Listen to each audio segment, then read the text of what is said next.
Good morning, everyone. Today I'd like to share a eulogy with you.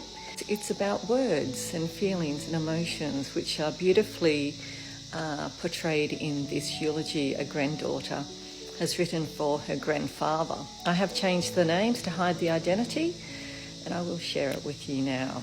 It's an example of how you can honour someone's life through words. John Smith, Smithy Dad Pop, Great Pop, born the 27th of January 1936 in England, a brother to Brenda, Bill and Craig, a father to Brian, Renee, Kate, Mary, David and Tina. A man of the sea, joining the British Navy at age 15, serving 3 years before transferring to the Australian Navy for the next 6. And during this time, John found his pearl of the sea, Jane. And on the 4th of April in 1958, John and Jane promised one another forever, and this is how long their love would be. In the years to follow, the family grew, the generations evolved, but the Smith lessons remained. She continues on, your actions guided our life, our choices and our hopes.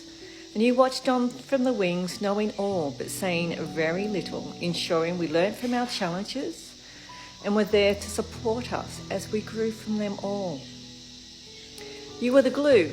You held us together in all our pieces and taught us what it meant for our family to be complete. Now we all know that the boss sat at the top of the table, but there you were, a humble hand to hold, a gracious gentleman that adored her soul in its entirety. A love we would watch, feel, and only dream of in our own lives. We would all get lost in the endless stories of unconditional love, life, and experiences you shared together and about one another. A true fairy tale.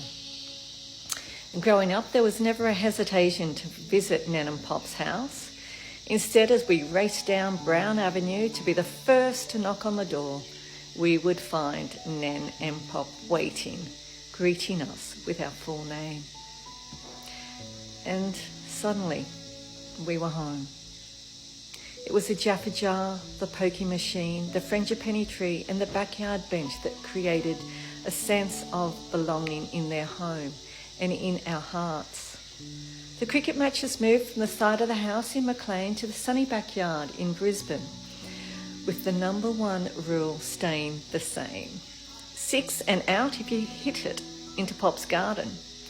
Oh, and you need to sneak into the bushes to get the ball without being seen. For his garden was a true representation of his soul, simple, refined, flourishing and beautiful in all seasons, and one which could survive any storm. For those who shared this passion, let the seeds he planted in your homes continue to grow. Let his soul shine and his colour be your light.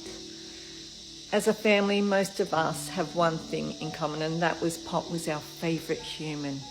And while we all competed for top spot with a cheeky grin and witty tone, we would always be reminded there are no favourites in this house.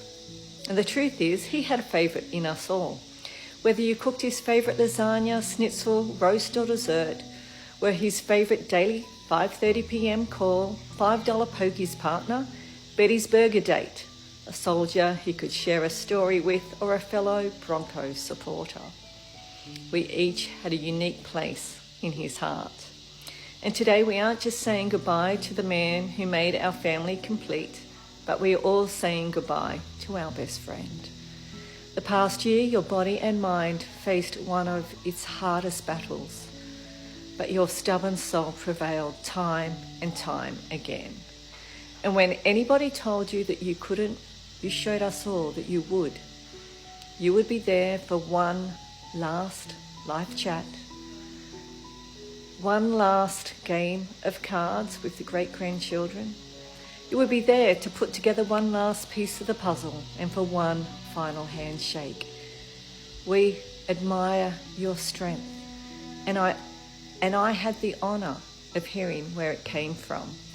As you whispered, Sally Ann, my family saved me. So sailor, as we set out to sea for the final time, that the tide take your soul adrift. Swim to her, and together swim and be free. That was an incredible story and a wonderful way to honour a life. Stay tuned and you will see what I look like without the filter. Have a great day.